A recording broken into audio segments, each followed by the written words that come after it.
frankismoak aldoainen eragindako giza eskubideen urraketa guztia jasotzeko helburua jarri diogu gure buruari.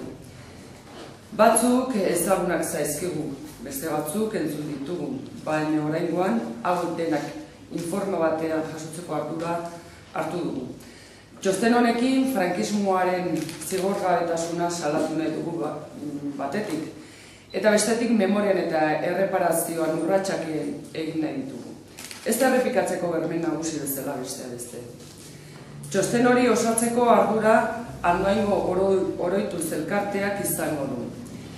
Sinatu berri dugun hitzarmenari esker posible izango da. Txosten amaitzen denean, akusazio gisa aurkezteko baldintzak ditugun edo ez aztertuko dugu. Buenos Aireseko dagokion epaitegian eta gure herriko edo eskualdeko epaitegian diktadura frankistak eragindako izateriaren aurkako krimen guztiak iker dezan.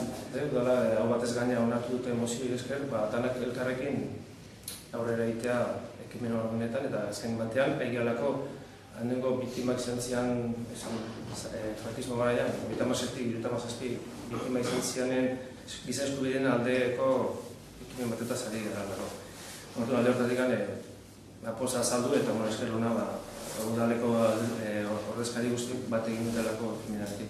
Urratsa handia eman du Andoaingo udalak eta berretsi beharra daukate gainera eskerrak ematea indar politiko guzti, zeren aho bat ezaperatzea importantea delako oso frankismoaren impunitatea salatzea. Zorionez, oroitu Andoain gure plataforma kideak ere, tartean hemen egon dira. Eta gaur da eguna, jadanik, hau dena martxan jartzen dena, hain zuzen, idea oso ona eragin dute, herri guztian buzoneatzea informazio guzti hori, herri guztiari garden pasatzea zen neurri hartu den eta zertarako hartu den, eta beraz, udal guztia agertzea herriko biktimen babesle nagusi moduen. Hau oso importantea da. Eta zorionez gainera, ez Euskal Herrian bakarrik, estatu guztia,